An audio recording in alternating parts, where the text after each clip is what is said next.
Welcome to the SMU Dedman School of Law 1L orientation lecture on an introduction to civil trial procedure. The lecture is intended to provide background for reading appellate opinions in most of your 1L classes. I hasten to add that criminal law has its own criminal trial procedures that are different and that you'll be learning as you learn substantive criminal law during your first year. But this is a topic, civil trial procedure, that is relevant to contracts, property, torts, constitutional law, and legislation regulation. So it has a lot of cross-cutting significance.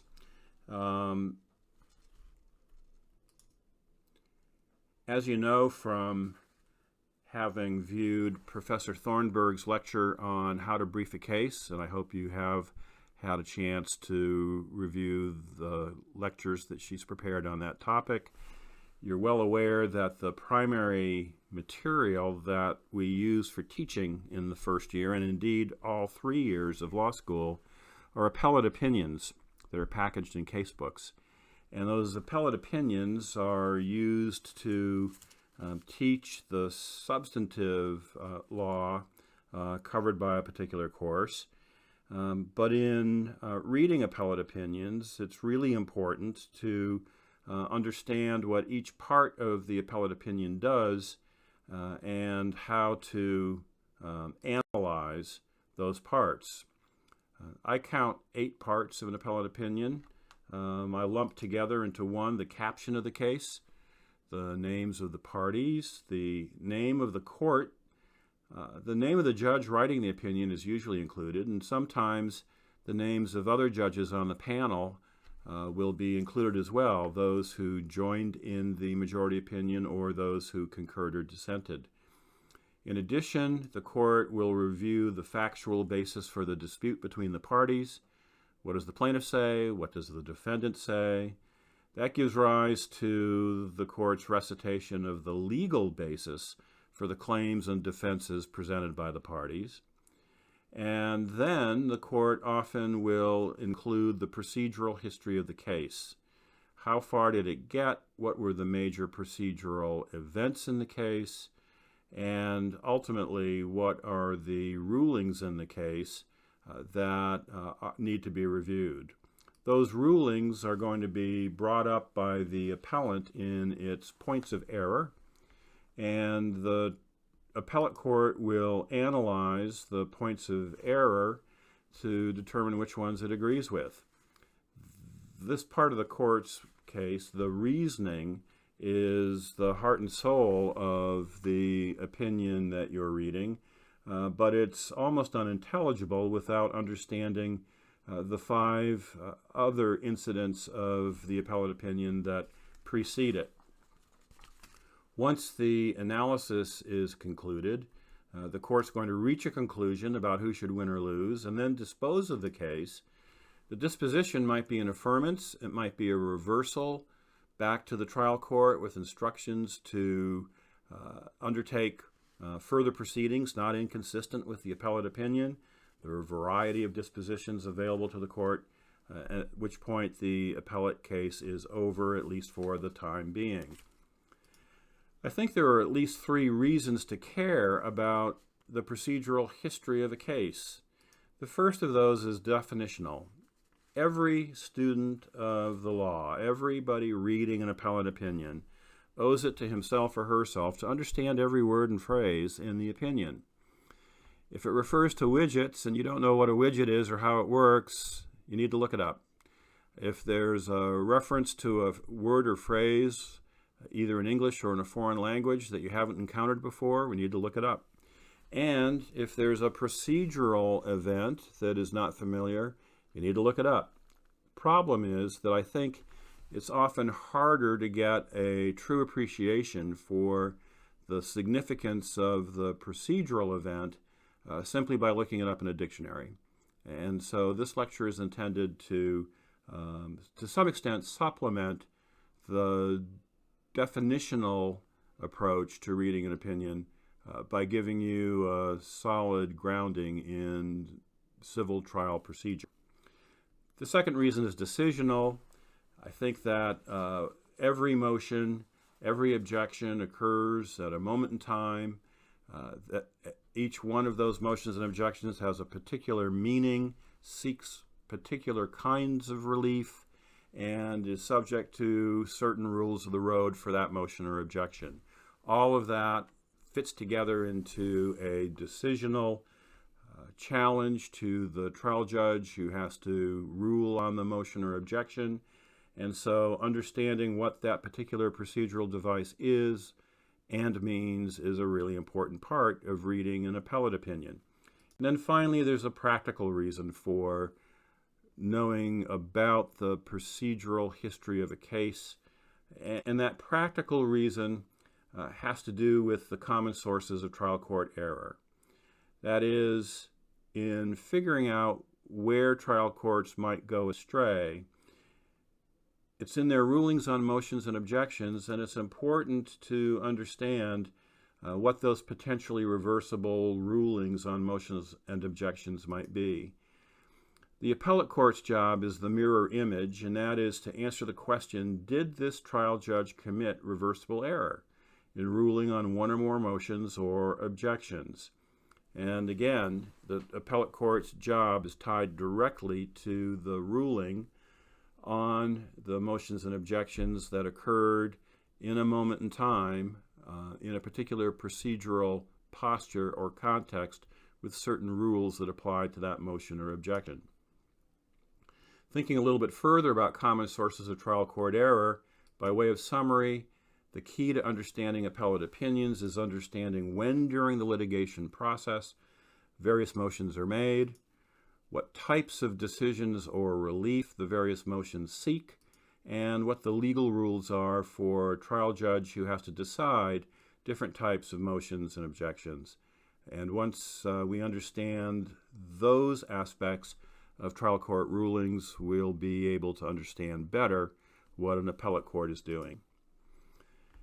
There are going to be about 9 different types of motions and objections that I'll be covering in this lecture. It might be useful to think about these as arising during one or another of 3 different phases of a civil trial: the pretrial phase, the trial phase, and the post-verdict phase. And we'll be coming back to this slide again and again to just organize what we are talking about, what we've learned, and try to make sure we're keeping track of where we are in the litigation process.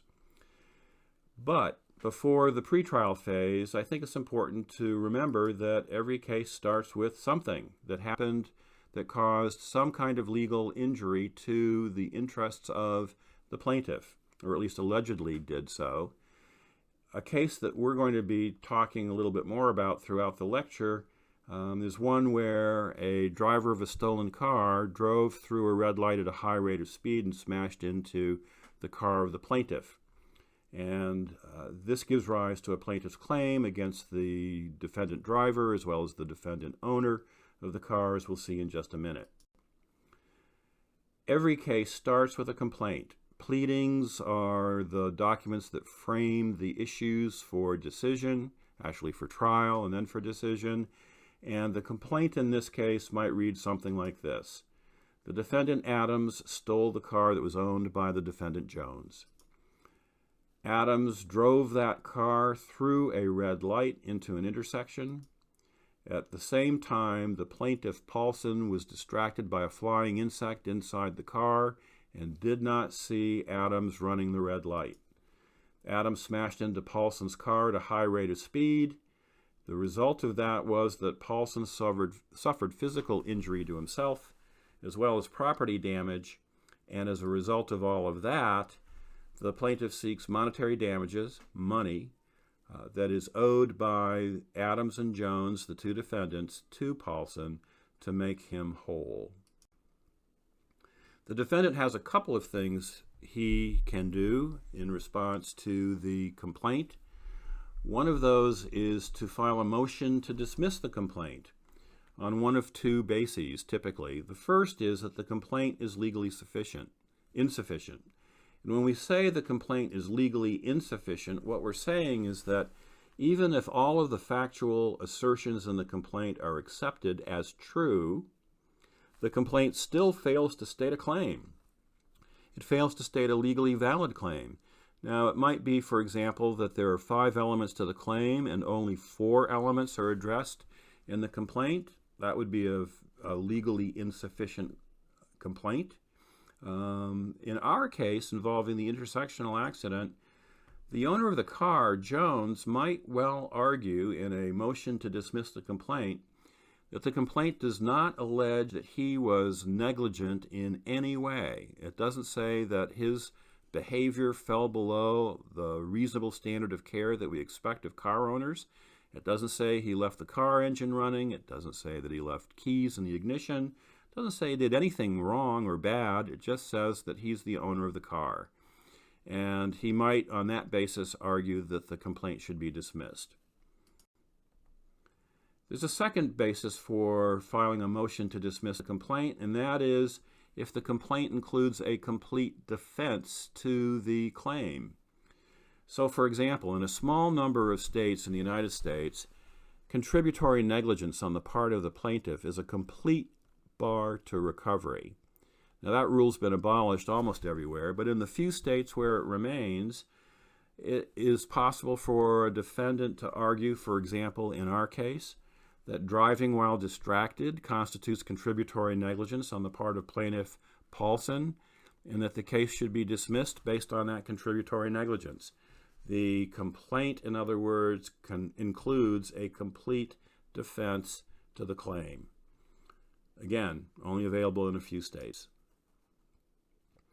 The pretrial phase continues if no motion to dismiss was made or if the motion to dismiss was filed but it was denied by the judge, then the defendant will file an answer. That's the second type of response that a defendant has available to him. That answer does a couple of things. The first is it addresses the allegations in the complaint. A well-pleaded complaint usually will only have one allegation per paragraph, but not all complaints are well-pleaded. You need to break down the complaint into each and every allegation in that complaint, and as to each allegation, the defendant has to either admit that it's true, deny that it's true, or deny having the knowledge or information necessary to form a belief as to the truth or falsity of a particular factual claim. That's often referred to as a DKI, denying knowledge or information. Another thing that the answer can do is it can raise affirmative defenses. For example, in a breach of contract case, it may be that the defendant actually paid the bill that was presented for the services performed by the plaintiff. And the plaintiff lost the check or never knew that it came in the first place, but payment in full would be a complete defense, an affirmative defense, and that's something that the defendant would be expected to raise by way of its answer. Most civil cases have a statute of limitations, a period of time within which the complaint has to be filed, and if that statute of limitations period is expired, that would be another affirmative defense. In our case, the plaintiff, Paulson, was arguably contributorily negligent, remember, not in very many states, but in the few that retain that defense, and that affirmative defense can be pleaded here, especially if there was no motion to dismiss the complaint earlier in the pretrial phase. Once the pleadings are all complete, there can be a motion by either side for judgment on the pleadings. What that, in effect, says to the judge is, please decide whether one side is entitled to win as a matter of law. And that would only be the case if the judge concluded that there were no factual disputes to be decided by a jury. But if there are unresolved issues of fact, then this motion should be denied because the case needs to be submitted to a jury eventually to resolve these disputed questions of fact. After the pleadings are over and after the motions have been filed and denied, we go into discovery. Discovery is a crucial phase of pretrial. This is where the parties all get to find out what other parties know about the underlying facts of the case, or at least believe about the underlying facts of the case.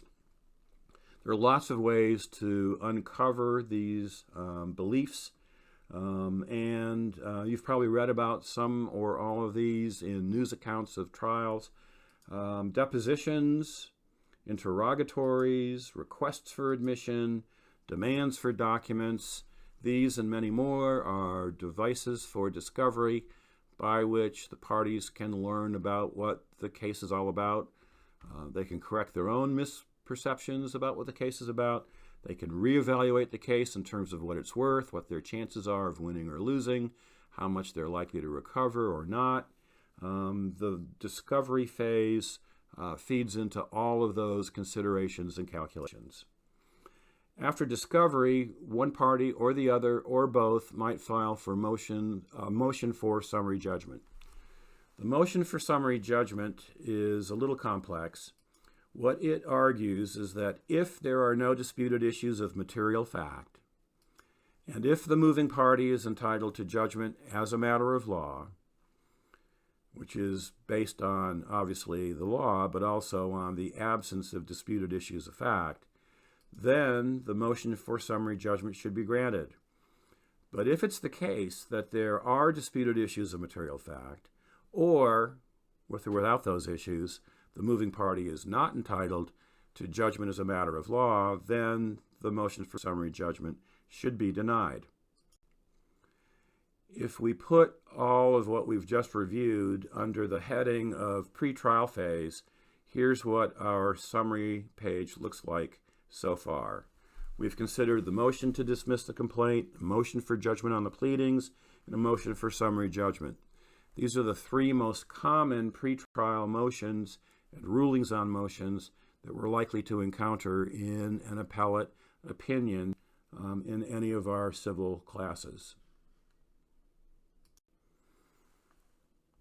At this point, we can consider motions and objections that arise during the trial phase of a civil case, starting with a motion to exclude evidence. Obviously, this can arise anytime during the trial, during the evidentiary phase of a trial, when one party or the other tries to get some evidence in that the other believes is irrelevant or hearsay or excessively prejudicial or should be excluded on some other ground. In addition, there can be an objection that seeks to stop legal counsel from making certain statements during jury selection or during the opening statement that lawyer makes to the jury. There are lots of rules that apply to what you can and can't say during jury selection and opening statement. An objection is a way of testing whether someone has gone too far in their statements to the jury during this phase. Once we have evidence in from the plaintiff and the defendant, case in chief for both, rebuttal cases for both if there is a rebuttal case, at that point it's not uncommon for one side or both to move for a directed verdict or to move for judgment as a matter of law, JMOL. This, in effect, is a request to the judge to take the case away from the jury and to decide the case for the moving party based on the argument that there is nothing for the jury to decide, or I guess more accurately you could say that a reasonable jury could only find for one side or the other based on the evidence they've seen at trial. In addition, there can be an objection made to stop counsel for one side or the other from making statements to the jury during closing argument. That would be a violation of the rules that apply to closing arguments. And then another objection that is common is an objection to the judge's instructions to the jury. The judge gets to instruct the jury on the law, and if the judge includes a statement that is erroneous or fails to make a statement that is required as part of the instruction to the jury, then the losing party in the case may have a basis for taking up an appeal and adding a point of error based on the legal error made by the judge in instructing the jury.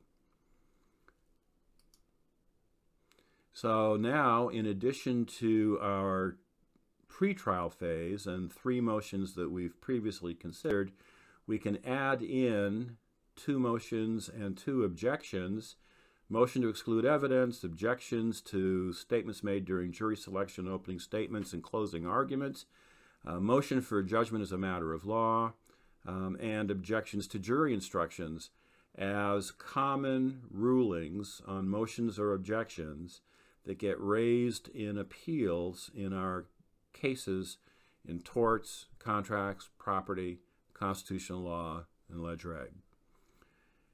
That finally leads us to the post-verdict phase. Once the jury has come back from the jury room and announced its verdict in favor of one party, the plaintiff in the amount of $1 million, the defendant, no judgment against the defendant, favorable to the defendant, not very good for the plaintiff. Once that verdict has been announced, then at that point there can be a motion for judgment notwithstanding the verdict. The motion for judgment notwithstanding the verdict is in some jurisdictions referred to as a motion for judgment non obstante veredicto, or abbreviating that motion, a motion for JNOV. More recently, in federal court, the motion for judgment notwithstanding the verdict has been renamed as a renewal of the motion for judgment as a matter of law. But it's all the same. These are motions that seek to set aside the jury's verdict as erroneous, and not just erroneous, but so erroneous that the other side is entitled to a judgment in its favor, which is a pretty drastic remedy, but is occasionally granted by trial courts. Oftentimes, the motion for JNOV is bundled with a motion for new trial as an alternative motion to deal with an unfavorable jury verdict. The motion for new trial can be brought all by itself, and often is. It's a somewhat weaker motion because it doesn't seek to have a new judgment in place of the judgment that would have been based on the jury verdict. Instead, what it seeks is simply to ignore the jury's verdict and to order the case to be retried. What this is usually based on is an argument that the jury, based on errors at trial made by the trial judge, that the jury has been sufficiently prejudiced or misled so as to require a new trial. One way of testing this argument, very common on the part of judges, is to ask whether the verdict is against the great weight of the evidence, and if so, can the judge point to, or the moving party point to, errors at trial that could have produced such an unfortunate result against the great weight of the evidence.